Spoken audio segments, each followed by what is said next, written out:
इस वक्त मेरे साथ मौजूद है अपराजिता सारंगी, जो वक्फ को लेकर के संसद की संयुक्त समिति बनाई गई थी, उसकी सदस्य भी रही हैं। मैम, अभी जो है बहुत सारे जो है देश में मुस्लिम संगठन ऐसे हैं, विपक्षी संगठन हैं, जो कह रहे हैं मुस्लिमों का अधिकार छीना जा रहा है। देखिए, मैं कह दूं कि बहुत सारे मुसलमान हैं जो इस बिल का समर्थन कर रहे हैं। यह बिल जो जितने भी गरीब मुसलमान हैं उनके पक्ष में जाएगा, इस बात को मैं बहुत स्पष्ट तरीके से कहना चाहती हूँ। जो वक्फ संपत्ति का मुतवली है, जो केयर टेकर है, उसकी आमदनी बढ़ेगी, इस बात को हमें समझना होगा। हम संपत्ति के प्रबंधन में पारदर्शिता लाना चाहते हैं, हम भ्रष्टाचार उन्मूलन करना चाहते हैं, हम सारे जितनी भी प्रॉपर्टीज़ हैं उन्हें उसका डेटाबेस करके उसे पब्लिक डोमेन में लाना चाहते हैं। तो मुझे लगता है कि यह ऐसा पदक्षेप है मोदी जी की सरकार का कि सबको 140 करोड़ लोगों को इसका समर्थन करना चाहिए। लेकिन मैम, जो मुस्लिम संगठन है, खासतौर पे AIMIM के जो प्रदेश अध्यक्ष दिल्ली के, वो कह रहे हैं कि अगर जबरन थोपने की कोशिश की गई तो देशव्यापी आंदोलन होगा। पिछली बार आंदोलन जहां खत्म हुआ था, शुरुआत वहीं से होगी। देखिए, ऐसा है कि 8 अगस्त 2024 को इस बिल को उपस्थापित किया गया था लोकसभा में। उस समय इन्होंने विरोध किया, इन्होंने कहा कि इसे JPC में भेजा जाए।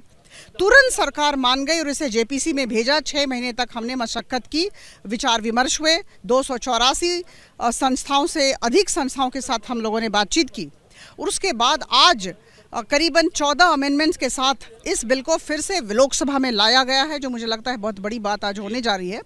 तो मुझे लगता है कि मोदी सरकार की मंशा को समझने की ज़रूरत है।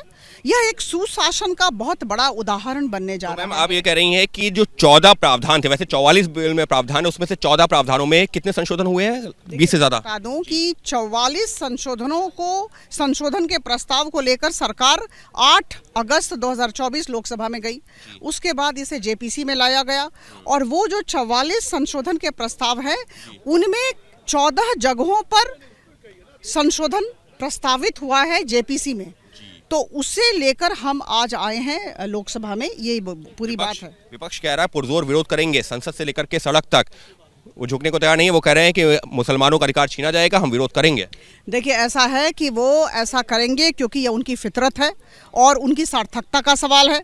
अखबार की सुर्खियों में रहना चाहते हैं और विरोध तो करेंगे। विरोध करेंगे नहीं तो और क्या करेंगे। To every action of prime minister Modi there is an equal and opposite negative reaction. मैं आपको बताना चाहूँगी कि इसके पहले जो ट्रिपल तलाक बिल हम लाए थे, उसमें भी इन्होंने विरोध किया। नागरिकता संशोधन अधिनियम में विरोध किया और उसके बाद मैं बता दूं, हर एक बार इन्होंने विरोध किया है। जब अग्निपथ योजना लाई गई थी, उसका भी विरोध किया था। आर्टिकल 370 35A का विरोध किया था।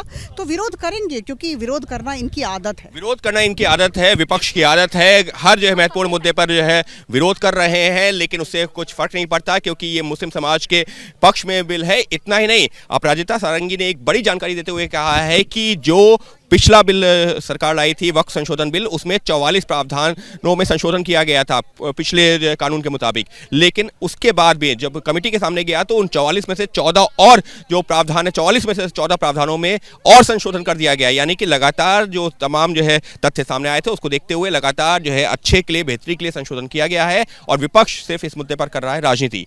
सहयोगी कैमरा पर्सन जितेंद्र सिंह के साथ Ankit Gupta, ABP news, Delhi. For exclusive and insightful videos, subscribe to our new channel, ABP Live Premium.